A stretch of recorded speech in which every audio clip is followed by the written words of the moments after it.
সভাপতি নৱমন ডাঙৰীয়াক মঞ্চলৈ আহিবৰ কাৰণে অনুৰোধ জনাইছো।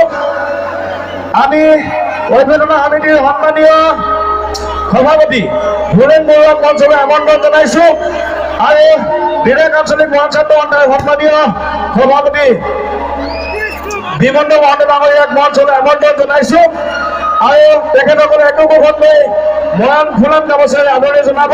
প্ৰথমে আদৰণি জনাইছে সদৌ মহান ছাত্ৰ সন্থাৰ সন্মানীয় সভাপতি নৱমন ডাঙৰীয়া কুসুম কৈলাশ ডাঙৰীয়াক ইতিমধ্যে এখনি মৰাণ ফুলাম গামোচা আদৰণি জনাইছে আৰু ইয়াৰ লগে লগে এখনি মৰাণ ফুলাম গামোচা আদৰণি জনাবৰ কাৰণে অভ্যৰ্থনা সমিতিৰ সন্মানীয় সভাপতি ভূৰেণ বৰুৱা ডাঙৰীয়াক অনুৰোধ জনাইছো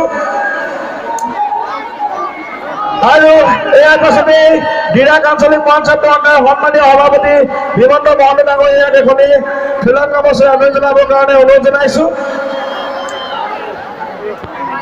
আপোনালোকে অলপ আদৰি দিব, ফটোটো মাৰিবৰ কাৰণে অসুবিধা হৈছে। যিকি নহওক আমি মৰাণ ছাত্ৰ সন্থাৰ সাংস্কৃতিক সম্পাদক মোহন বন ডাঙৰীয়াক আমাৰ মৰাণ জনগোষ্ঠীৰ সম্পদ তথা আমি এটি স্মাৰক তেখেতক প্ৰদান কৰিবৰ কাৰণে অনুৰোধ জনাইছো। স্মাৰক আৰু লগতে এখনি গান্ধী আমাৰ মুখপাত্ৰ তেখেতক আগবঢ়াইছে। ধন্যবাদ জনাইছো সকলোকে আৰু লগে লগে আমি আমাৰ সন্মানীয় ব্যক্তিসকলক মঞ্চৰ সন্মুখৰ আসন গ্ৰহণ কৰিবৰ কাৰণে অনুৰোধ জনাইছো আৰু সকলো ৰাইজকে পুনৰবাৰ হাত চকুৰে আদৰণি জনাবৰ কাৰণে অনুৰোধ জনাইছো।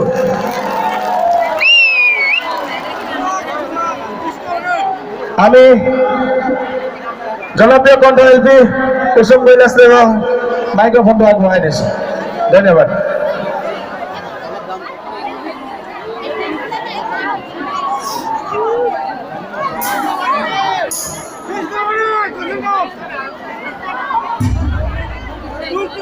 Muka.